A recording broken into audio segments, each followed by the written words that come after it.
আসসালামু আলাইকুম, আমি নিলয় হাসান মিলন। তো আমি মালয়েশিয়ান প্রবাসী। কখনো ভাবি নাই যে আমাদের বাংলাদেশ এত সুন্দর হয়ে যাবে, কখনোই ভাবি নাই। 2024 সালে এসেও আমাদের বাংলাদেশটা যে এত সুন্দর হয়ে যাব কখনো ভাবি নাই। কারণ আমি মালয়েশিয়াতে 7 বছর ধরে আছি। মালয়েশিয়াতে বর্তমান বা 7 বছর, গত 7 বছর ধরে আমি মালয়েশিয়াতে আছি। এখানে যেমন সব কিছু দিক দিয়া, রাস্তাঘাট, তারপরে তাদের চলতি পথে ট্রাফিক, সব কিছু মিলাই জিলাই কি আমি মালয়েশিয়াতে একটা বাইক চালাই। তো ওই বাইকটা একবার নর্মাল একটা বাইক, ঠিক আছে। বাংলাদেশে মানুষ দেখলে হাসবে যে এত বাজে বাইক চালাই আমি, ঠিক আছে। এত সুন্দরটা না, একবার বাজে চলাফেরার লেগা, যে বাজার টাজার করার লেগা। তো আজ পর্যন্ত আমি 4 বছর ধরে সেই বাইকটা চালাই। সেই বাইকের ভিতরে হরেন নাই আমার, পেপ পেপ পেপ পেপ এই ধরনের আমার লাগে না। হরেনটা আমি কাইটা যাওয়ার পর আমি এটা চেঞ্জ করি নাই। কারণ আমি যতটুকু এখানে গাড়ি চালায় বুঝতে পারছি যে কোনো সিরিয়াস কোনো কারণ ছাড়া হরেন বাজায় না তারা। সিরিয়াস একবার একটা মানুষ যদি হঠাৎ আইসা পড়ে তখন যায় যেন হরেন বাজায়। কোনো সাইড বা কোনো মোড় যদি তারা পার করে বা চেঞ্জ করে বা কোনো দিকে যদি ডাইন সাইডে বাম সাইডে কোনো একটা অ্যাঙ্গেলভাবেও যায়, কখনো হরেন দিতে দেখি নাই তাদেরকে। কিন্তু বাংলাদেশে টিং টাং টাং পুং এটা হয়। কিন্তু ইনশাল্লাহ আস্তে আস্তে সব পরিবর্তন হয়ে যাব। একটু ধৈর্য আর একটু অপেক্ষা, ইনশাল্লাহ সব কিছু পরিবর্তন হয়ে যাবে। এখন আবার দেখতেছি ছাত্র ভাইয়েরা কি সুন্দর করে গাছ লাগাইতেছে, রাস্তাঘাট পরিষ্কার করতেছে, এত সুন্দর লাগতেছে যে না, কখনো আমরা চিন্তা করতে পারি যে কখনো বাহিরের দেশে যারা যে দেশে আমরা আসছি, এখানে আমরা কাজ করতে আসছি, কিছু টাকা কামাইতে, কিছু রেমিটিস বাংলাদেশে পাঠাইতে।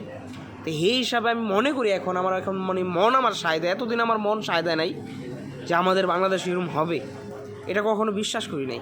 কিন্তু এখন অনেক বিশ্বাস করি যে না, ইনশাল্লাহ আল্লাহ পাক যদি চায় আর মানুষ যদি করে, সব কিছুই সম্ভব ইনশাল্লাহ। তো অনেক অনেক খুশি লাগতেছে, কারণ হইতেছে এক ছাত্র ভাইরা, পাশাপাশি আমাদের আলেম ভাই, তারপরে ছোট ছোট বাচ্চা, কী কয় তারা, ছোট ছোট মাদ্রাসার বাচ্চারা, খুবই আমি আনন্দিত, একবারে আনন্দিত।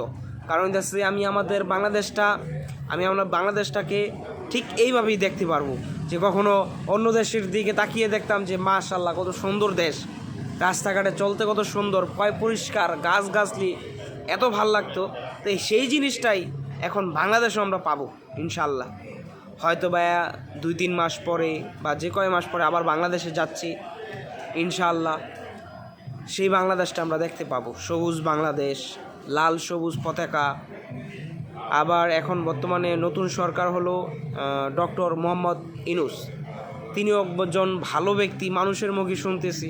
আমার অল্প বয়স, হয়তোবা তাকে কখনো তেমনভাবে জানি না, কিন্তু তার কথায়, ভাষায় এবং কি তার চলাফেরায় বুঝতে পারি যে ইনশাল্লাহ হয়তোবা আমাদের বাংলাদেশটা একটু ঘুরে দাঁড়াতে পারে। কারণ যে ব্যক্তি বলতে পারে যে বাঙালিরা চাইলে পারবো ব্যবসায়ী হইতে, কাজের ক্ষেত্রে বলে না যে তারা কাজ করবে না, ব্যবসায়ী হইতে, ছোট ছোট কি আমাদের একটা যুদ্ধক্ষেত্রে আমাদের যেমন কমান্ডাররা আমাদের কি করে, সাহস দেয়, কিন্তু আমরাই কিন্তু যুদ্ধ করি। ঠিক এইভাবেই যখন আমাদের গুরুজনরা বা মুরব্বীরা, দাদা দাদি, নানা নানি, আত্মীয় স্বজনরা বা আমাদের আত্মীয় স্বজনরা যখন আমাদের জ্ঞান দেয় যে তুমি ভাই কিছু করতে পারবা, বা তুমি বাজান কিছু করতে পারবা, তোমার ভিতরে আমি দেখতেছি, করি কিন্তু আমি ওই উসিলা, কিন্তু আমি ওই আল্লাহ পাক তো যেভাবে হোক, আল্লাহ পাক আমাদের এটাছে ধার্য করে লিখিতই আছে, কিন্তু করি কিন্তু আমরা মানুষই। কিন্তু সাহসটা পাই ওই রব্বুল আলামিন, ভাগ্য ভালো রাখে, রব্বুল আলামিন করার সুযোগ করে দেয় দেখি আমরা করতে পারি, তার দয়ায় আসে দেখি আমরা করতে পারি। তো এই বাংলাদেশটাকে দেখে ভালো লাগতেছে। আবার 5-7 দিন বা 10 দিন আগের বাংলাদেশটা দেখে অনেক খারাপ লাগছে। অনেক ছাত্র ভাইরা মারা গেছে, অনেক মানুষ মারা গেছে। তাদের জন্য আমি শুধু দোয়া করতে পারি, তাদের জন্য আমি নামাজ পড়ে দোয়া করতে পারি। এই ছাড়া আমার আর কিছু করার নাই, দোয়া ছাড়া আমার কিছু করার নাই। কারণ তারা মারা গেছে, দোয়াটাই শুধু তাদের কবরে যাইব। আমি যতটুকু বুঝি যে আল্লাহ পাক যেন তাদেরকে মাফ করে জান্নাতবাসী করেন, আল্লাহ পাক যেন তাদেরকে জান্নাতবাসী করেন। এই দোয়াটাই তাদের কাছে, যদি আল্লাহ পাক, আমি তো পাপী বান্দা, শুনবেন ইনশাল্লাহ। তো ভালো থাকবেন, সুস্থ থাকবেন। আমাদের বাংলাদেশ সুন্দর এবং পরিবর্তন আমরাই করব ইনশাআল্লাহ। খোদা হাফেজ।